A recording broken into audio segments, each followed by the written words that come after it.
Alright guys, hari tu saya ada pergi ke satu pasar malam yang ada jual mainan bundle dan kat situ saya perasan yang diorang ada jual Lego yang original. Harga untuk Lego yang saya pegang ni hanya RM45.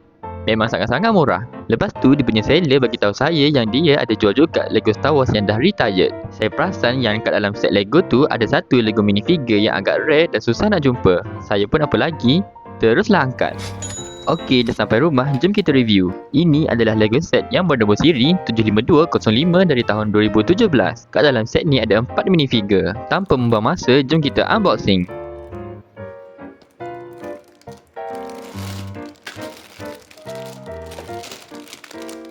Kat dalam kotak akan ada 3 beg dan 1 kertas instruction.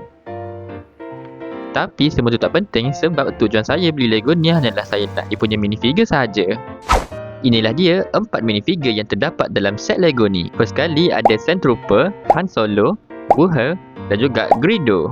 Ini adalah detail-detail yang ada pada setiap minifigure yang ada dalam set Lego ni.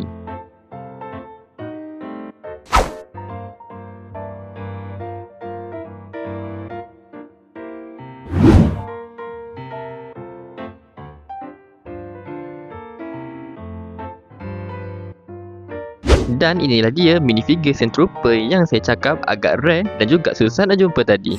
Kalau kita tengok dalam Google, nilai minifigure Sand Trooper ni boleh mencapai harga sehingga RM119. Kalau korang tengok dia punya detail yang ada pada minifigure ni memang sangat-sangat cantik. Kat bahagian luar minifigure ni terdapat macam kesan-kesan pasir yang warna kuning. Sebab tu ia dipanggil Sand Trooper.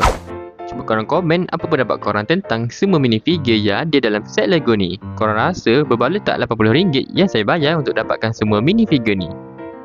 Terbaik!